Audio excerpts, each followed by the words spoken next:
కొత్తగా ఏం జరిగింది? అనుకున్నదే అయింది. కొత్తగా ఏం జరిగింది? అనుకునేదే అయింది. బుచ్చిబాబు గారు, మీరు హీరోకి ఏదో ఒకటి తీసేయంది మీకు అసలు నచ్చదా? Hello guys, welcome to Film Nagar Bunny channel. Sandhya 35mm పెద్ద ప్రీమియర్ షో చూసి వచ్చాను.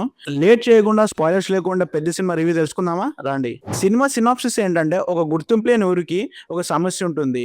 ఆ సమస్య గురించి మన జగపతి బాబు గారు తన లైఫ్ మొత్తం పోరాటం చేస్తూ ఉంటారు.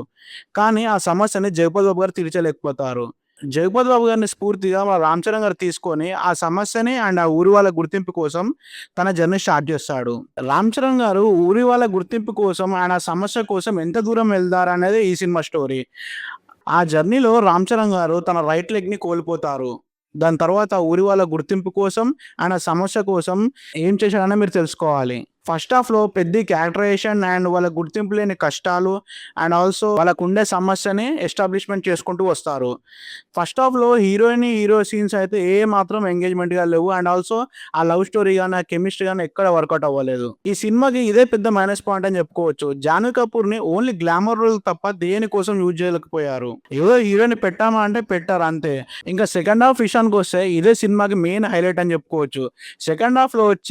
సెకండ్ హాఫ్‌లో చాలా ఎమోషనల్ మూవ్‌మెంట్స్ గాని, and also 'Massah Massah' song గాని, అండ్ మన రామ్ చరణ్ గారి కుస్తీ పైల్వాన్ లాగా ట్రాన్స్‌ఫర్మేషన్ గాని చాలా అద్భుతంగా ఉన్నాయి. అండ్ ఆల్సో శివరాజ్ కుమార్ గారు తనకిచ్చిన రోల్‌కి చాలా న్యాయం చేశారు.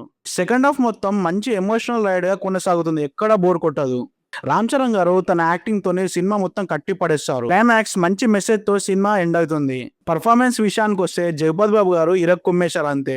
తనకిచ్చిన రోల్‌ని తను 100% న్యాయం చేశారు. సినిమాని ఎంతో కొంత ఎమోషనల్‌గా తీసుకొచ్చిందంటే మన జగపతి బాబు గారే. జాహ్నవి కపూర్ ఈ క్యారెక్టర్ గురించి ఎంత తక్కువ మాట్లాడుకున్నా అంత బెటర్. ఈ సినిమాలో జాహ్నవి కపూర్ లేకున్నా కూడా పెద్ద సినిమా స్టోరీకి ఏం నష్టం లేదు. జాహ్నవి కపూర్ ఉన్న సీన్స్ గాని, తనతో ఉన్న సాంగ్స్ గాని, అసలు తను ఎందుకొస్తుందో, ఎందుకెళ్తుందో కూడా అర్థం కాకుండా పెట్టారు ఆ సినిమాలో. మన శివరాజ్ కుమార్ గారు చాలా అద్భుతంగా యాక్ట్ చేశారు. తనకిచ్చిన రోల్‌లో తను 100% న్యాయం చేశారు. ఆ క్యారెక్టర్‌కి ఒక మంచి ఆరా తీసుకొచ్చారు. మన 'మున్నాబాయి' గారికి ఎక్కువ స్కోప్ లేకపోయినా ఉన్నంతలో మాత్రం చాలా బాగా యాక్ట్ చేశాడు. నాకు తెలిసి రానున్న రోజుల్లో ఇంకా మంచి క్యారెక్టర్‌లు వస్తాయని నేను కోరుకుంటున్నాను. ఇక లాస్ట్ మన 'రామ్ చరణ్' గారు మైండ్ బ్లోయింగ్ పర్ఫార్మెన్స్. అసలకి 'రామ్ చరణ్' గారు ఇలాంటి ఒక స్టోరీని ఎంచుకున్నారన్నప్పుడే హ్యాట్స్ ఆఫ్ చెప్పాలసలకి. ఇలాంటి స్టోరీని అసలు ఏ స్టార్ హీరో ఒప్పుకోడు.